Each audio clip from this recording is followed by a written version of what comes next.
ബാഗിൽ കഴുകി വെക്കുക കറുപ്പും ഉണക്കിയത്.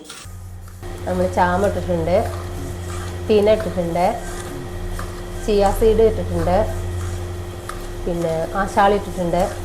ഇതെല്ലാം ചെറുധാന്യങ്ങളാണ്. ഇതിലിപ്പോൾ നമ്മൾ എള്ളും കൂടെ ആഡ് ചെയ്തിട്ടുണ്ട്. കറുത്തെല്ലാം തന്നെ ഉപയോഗിച്ചിട്ടുണ്ട്. അതിൻ്റെ തൊണ്ടിൻ്റെ ഗുണം കൂടെ ഉൾപ്പെടുത്തിക്കൊണ്ടാണ്. ഇത് റോസ്റ്റായി കൊണ്ടിരുന്നു കേട്ടോ. ഇത് വാങ്ങിയാറായി നമുക്ക്. ഇത് പെട്ടെന്നായി. അതെന്താ വെച്ചാൽ ഇത് അധികം ഹാർഡിലുള്ള സിമ്പിളായിട്ട് സോഫ്റ്റായിട്ടുള്ള സാധനമല്ലേ ഇത്. അതുകൊണ്ട് വേഗമായി കിട്ടി. ഇതിൽ നിലക്കടല, അണ്ടിപ്പരിപ്പ്, ബദാം, പിസ്ത, വാൾനട്ട്, ഇത്ര നട്ട്സുകൾ ഇതിൽ ആഡ് ചെയ്തിരുന്നു. ഇപ്പം നമ്മളിതിൽ ഒരു സീഡും കൂടെ ആഡ് ചെയ്തിട്ടുണ്ട് കേട്ടോ, താമര വിത്ത്. ഇത് രണ്ടും ഏകദേശം റോസ്റ്റ് ഒരു ടൈം ആയതുകൊണ്ട് നമ്മളൊന്ന് ആഡ് ചെയ്തു. രണ്ടും ഹാർഡ് ആയതുകൊണ്ട് നമ്മളൊന്ന് അതിൽ ആഡ് ചെയ്തു.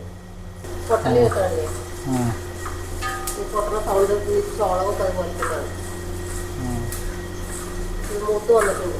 ഇതിൽ ഫ്ലാക്സ് സീഡ് ഇട്ടിട്ടുണ്ട്, പിന്നെ മണിച്ചോളം ഇട്ടിട്ടുണ്ട്, മത്തൻ വിത്തുണ്ട്, തണ്ണിമത്തൻ്റെ വിത്തുണ്ട്, സൂര്യകാന്തിയുടെ വിത്തുണ്ട്. അങ്ങനെ ഫുള്ള് സീഡുകളാട്ടോ. അത് ജീവിതശൈലി രോഗങ്ങളായിട്ട് വരുന്ന അസുഖങ്ങളില്ലേ, അതാണല്ലോ നമ്മുടെ ഈ ഷുഗറും പ്രഷറും കൊളസ്ട്രോളും അങ്ങനെ ഒരുപാട് വന്നിട്ട് അതിൽ കൂടെ സ്ട്രോക്കും.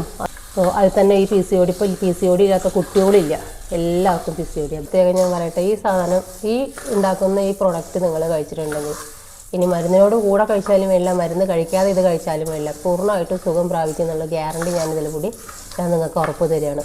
ഒന്ന് ട്രൈ ചെയ്ത് നോക്കുക PCOD ഉള്ളവരെല്ലാവരും. അതുപോലെ തന്നെ ഷുഗറും കൊളസ്ട്രോളും ഉള്ളവരെല്ലാവരും ഭക്ഷണത്തിൽ ഒരു നേരത്തെ ആഹാരമായിട്ട് ഇതൊന്നും ഉൾപ്പെടുത്തുക. അത് രാത്രിയിലോ ഇനി ഉച്ചയ്ക്കോ പ്രധാനമായിട്ട് നിങ്ങൾ വയറ് നിറച്ച് കഴിക്കുന്ന സമയത്ത് ഇതിൽ ഒരു 2-3 ടീസ്പൂൺ എടുത്തിട്ട് കഞ്ഞി പോലെ ആയാലും വേണ്ടില്ല. ഈ മധുരം ഷുഗർ അല്ലാത്ത ആൾക്കാർക്ക് കുറച്ച് എന്താ പറയുക, നമ്മുടെ കനങ്കൽക്കണ്ടം കൂട്ടിയിട്ട് പൊടിച്ചിട്ട് ഉണ്ടാക്കില്ലേ, അതുപോലെ ഉണ്ടാക്കിയിട്ട് ഒരു 2 ഉച്ച സമയത്ത് കഴിച്ചാൽ വിശപ്പും ഉണ്ടാവില്ല, അത്യാവശ്യമുള്ള എല്ലാ ധാതുക്കളും നമുക്ക് കിട്ടുകയും ചെയ്യണം. നിങ്ങളതൊന്ന് ആദ്യം വാങ്ങി ഒന്ന് ഉപയോഗിച്ച് നോക്കും. അപ്പം ഞാൻ പറയുന്നത് അത്രയും പെർഫെക്റ്റ് ആണെന്നുള്ളത് നിങ്ങൾക്ക് അനുഭവത്തിൽ കൂടി മനസ്സിലാവും. എന്നിട്ട് നിങ്ങൾക്ക് വീണ്ടും ആവശ്യമുണ്ടെങ്കിൽ ഞങ്ങളോടൊന്ന് ഓർഡർ ചെയ്യാം. അത് പരീക്ഷിച്ച് നോക്കൂ. പരീക്ഷിക്കുക എന്നുള്ളതല്ല, ഇത് വിജയം ഉറപ്പാണ്. നമ്മൾ യാതൊരുവിധ പ്രിസർവേറ്റീവ്സും ചേർക്കാതെ ഇത് ഉണ്ടാക്കുന്നത്. അതുപോലെ തന്നെ ഈ റെസിപ്പിയിൽ നിങ്ങൾ ആരെങ്കിലും ഇത് ഉണ്ടാക്കുന്നുണ്ടെങ്കിൽ നിങ്ങൾ ശ്രദ്ധിക്കേണ്ട കാര്യങ്ങൾ, ഒരു കാരണവശാലും ഇത് ചൂടാറുന്നതിൻ്റെ മുമ്പ് പാക്ക് ചെയ്ത് വെക്കരുത്. കഴിയുന്ന ആളുകൾ ഫ്രിഡ്ജിൽ തന്നെ സൂക്ഷിക്കുകയും ചെയ്യുക. ബോട്ടിൽ നിന്ന് ഇതെടുക്കുമ്പോൾ കഴിയുന്നതും ഡ്രൈ സ്പൂണുകൾ, കഴിയുന്നതുമല്ല നിർബന്ധമായിട്ട് ഡ്രൈ സ്പൂണുകൾ ഉപയോഗിക്കണം. അല്ലാന്നുണ്ടെങ്കിൽ ഇത് പെട്ടെന്ന് പൂപ്പലോ കാര്യങ്ങളൊക്കെ വന്നിട്ട് കേടുവരാൻ സാധ്യതയുണ്ട്.